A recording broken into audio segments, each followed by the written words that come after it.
আসসালামু আলাইকুম ভিউয়ার্স, সবাই কেমন আছেন? আশা করি ভালো আছেন।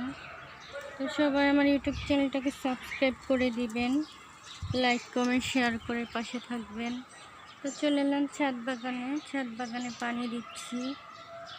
তো গাছপালাগুলো আধমরা হয়ে আছে ছাদ বাগানের। কিছুদিন ছিলাম না, বেড়াতে গিয়েছিলাম, এসে দেখি এই অবস্থা। তো আর যে কিছু জিনিস হারভেস্ট করলাম, পেস্তা, আলু, ধুন্দুল সবজি। আর তো নতুন নতুন এই যে কিছু লাউর ডগা গজাচ্ছে, কুমড়ার ডগা গজাচ্ছে। ফুলগুলো বীজ রেখেছি, বীজ করব। এখানে বেগুন গাছটা মরে গেছে, বেগুনটা বীজ রাখার জন্য রেখেছিলাম। আর এদিকে ধুন্দুল গাছ, লেবু, আখ, সব ধরনের গাছ আছে। পুঁই শাক, লাউ শাক, কচু শাক, মালভেরি ফল, তারপরে এই যে ডালিম ফল, পেয়ারা সব কিছু আছে গাছে। ঝুলন চাপার কলি এসেছে। এদিকে নানা রকম ফুল ফল শাকসবজি গাছ, লেবু গাছে লেবু আছে।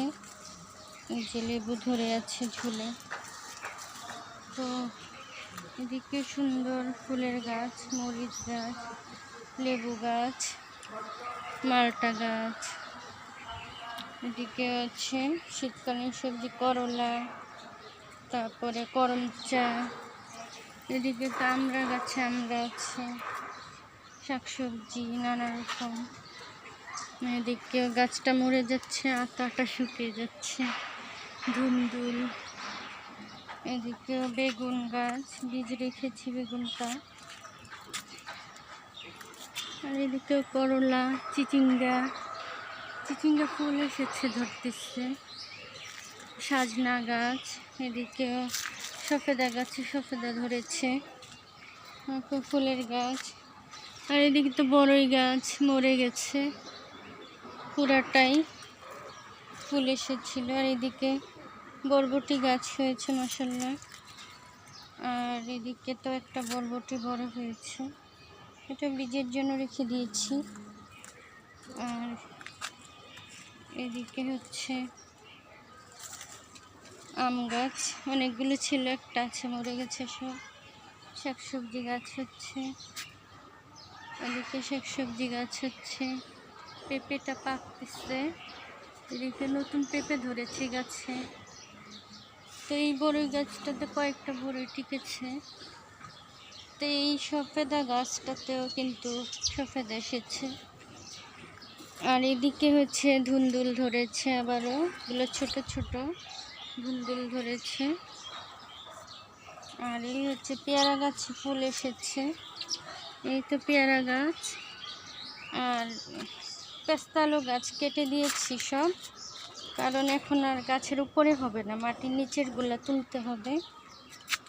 আর এই হলো পুঁই শাক গাছ, অনেক পুঁই শাক হয়েছে, এগুলো কেটে দিতে হবে, বাগান পরিষ্কার করতে হবে।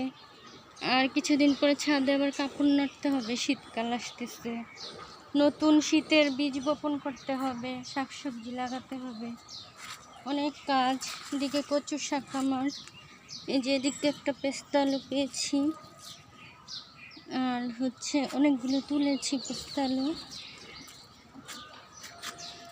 এদিকে সিম গাছ, নানা রকম গাছ, বেলি ফুল, শিউলি ফুল। এই যেদিকে পুঁই শাক আছে, লাল পুঁই শাক।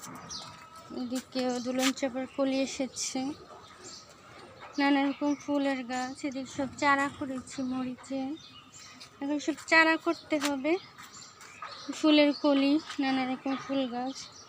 এদিকে কিন্তু বরবটি গাছে ফুল এসেছে। আর এদিকে আছে সবজি গাছ। আর এদিকে শাকসবজি, লেবু গাছ, ফুল গাছ, কলা গাছ, নানা রকম গাছ। তো সবাই ভালো থাকবেন।